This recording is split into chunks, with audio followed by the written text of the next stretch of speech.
People living in cars, children growing up in neighborhoods surrounded by addiction, neglect, and overdose. In fact, not neighborhoods, cities.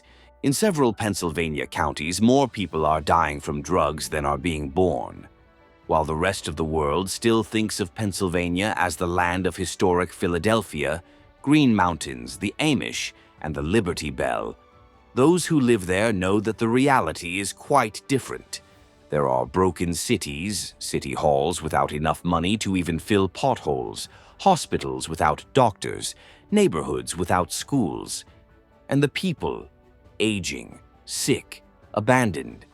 The truth is that much of Pennsylvania has become a deep hole, a state that carries the fame of being the cradle of democracy, but today looks more like a portrait of American collapse.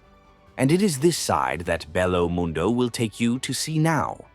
The Pennsylvania that doesn't appear in guidebooks, that doesn't show up in photos. But it exists, and it's sinking. Number 1. Postcard. Pennsylvania is the kind of place that loves to look good in photos. To outsiders, it seems like a dream state. Historic cities, beautiful forests, bucolic countryside, tradition galore. Everything is very clean, very patriotic, very exemplary. It is home to Philadelphia, the city that keeps saying it was where it all began. It was there that the Constitution was signed, that the famous Liberty Bell was rung, that museums were founded to remind the whole world that democracy was born there. And Pittsburgh, once dirty and industrial to the core, is now trying to sell itself as a modern, redesigned university city.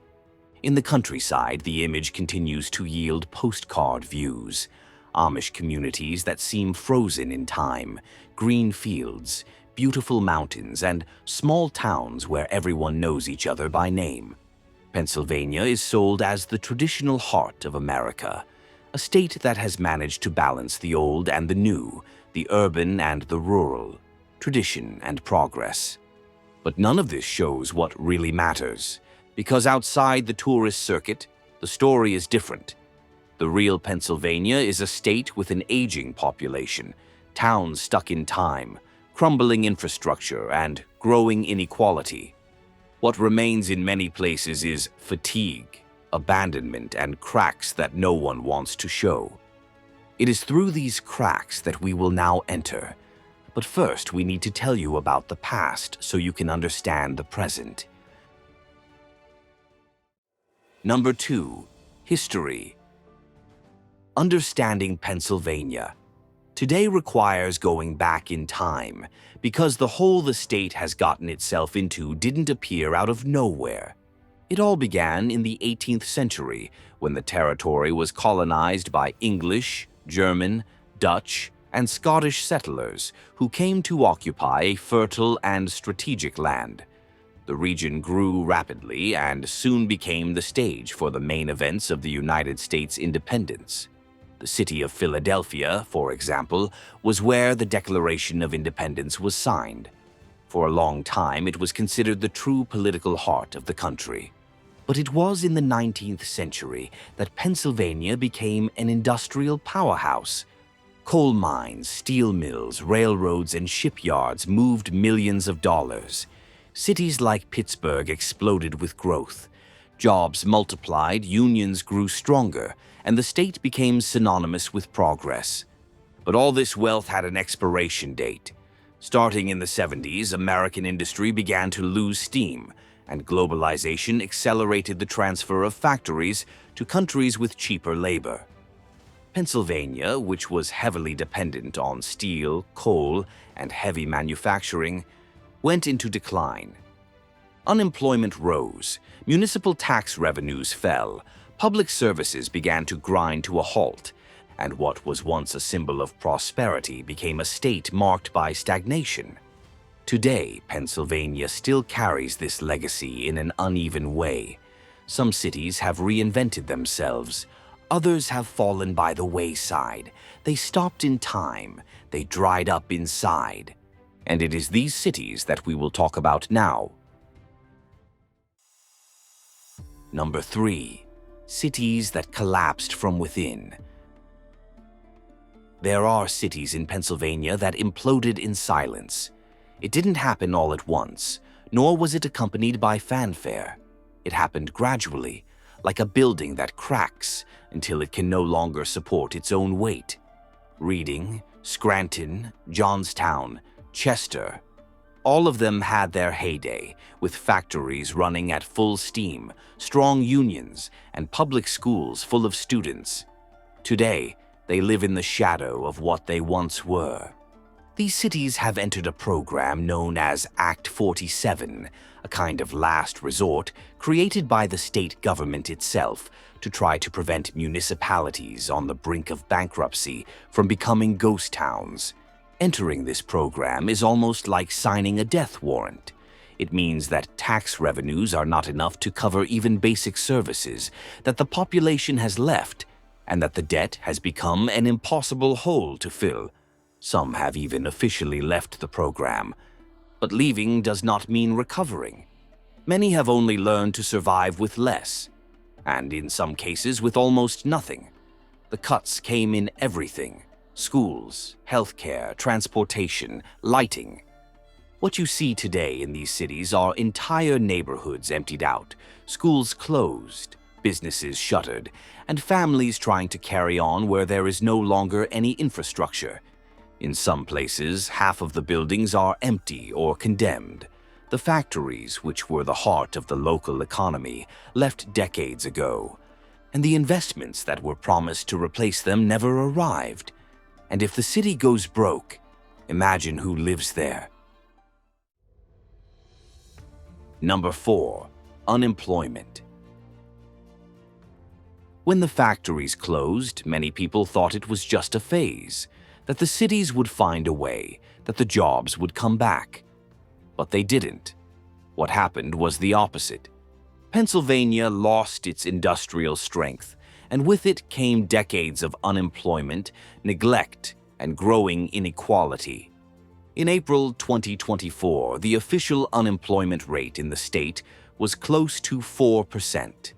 At first glance, this number seems low, but this average hides the extremes. In poor counties such as Forest, Cambria, and Fayette, unemployment exceeds 7%. In areas with universities or technology centers, such as Montgomery or Center, the rate is barely 2%.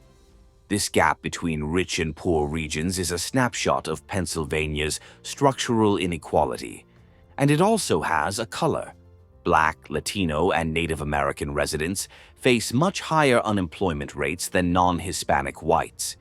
In addition, they work more in informal jobs, earn less, and have less access to basic benefits such as unemployment insurance and health care.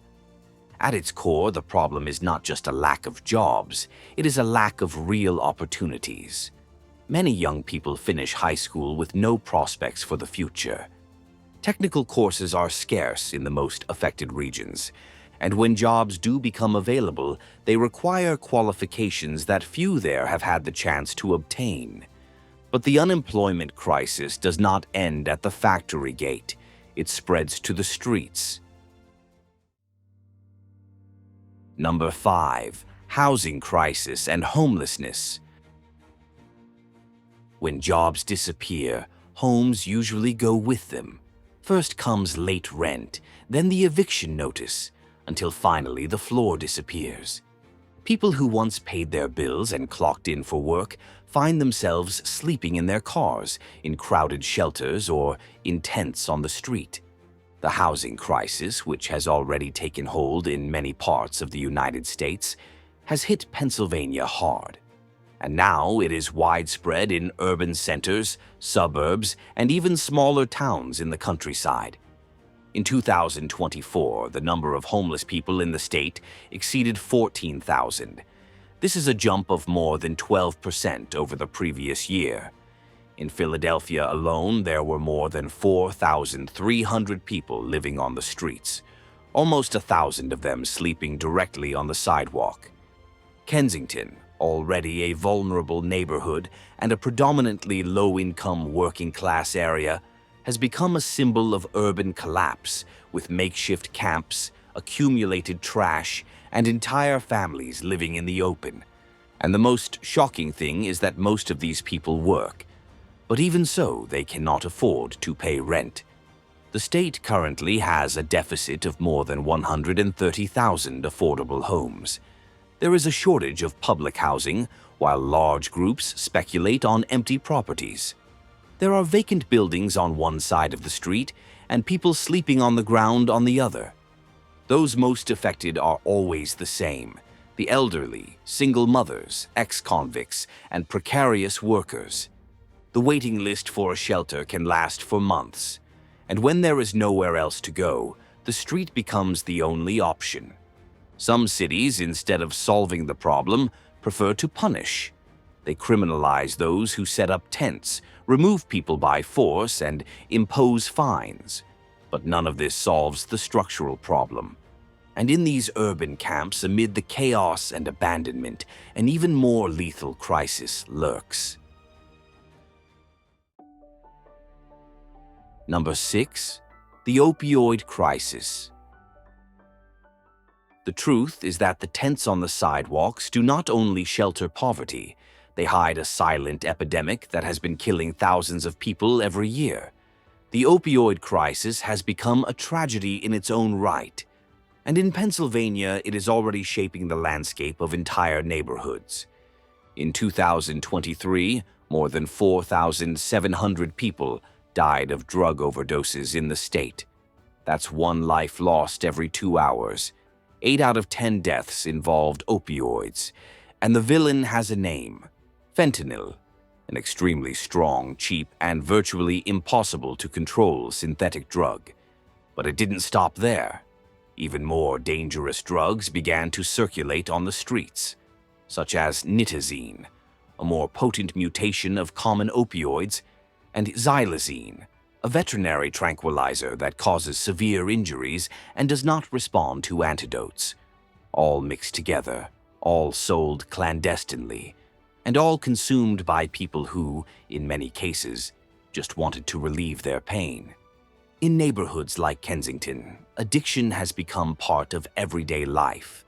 People lying on the ground in broad daylight, children surrounded by syringes, families with no structure whatsoever. It is a portrait of a collapse that goes beyond public health. It is social, economic, and racial. Because the epidemic has a color and a class, data shows that Black, Indigenous, and other minority groups die from overdose at higher rates than non-Hispanic whites. This is not by chance, but by neglect. These communities have less access to treatment, are more criminalized, and have fewer chances to start over. The state will receive part of the billions in compensation from pharmaceutical companies, but even that is not a consensus. Some cities want to use the money to beef up security with cameras and policing. Others advocate harm reduction, such as distributing naloxone, the antidote to overdose, in vending machines. But the demand is so great that no single program can handle it alone.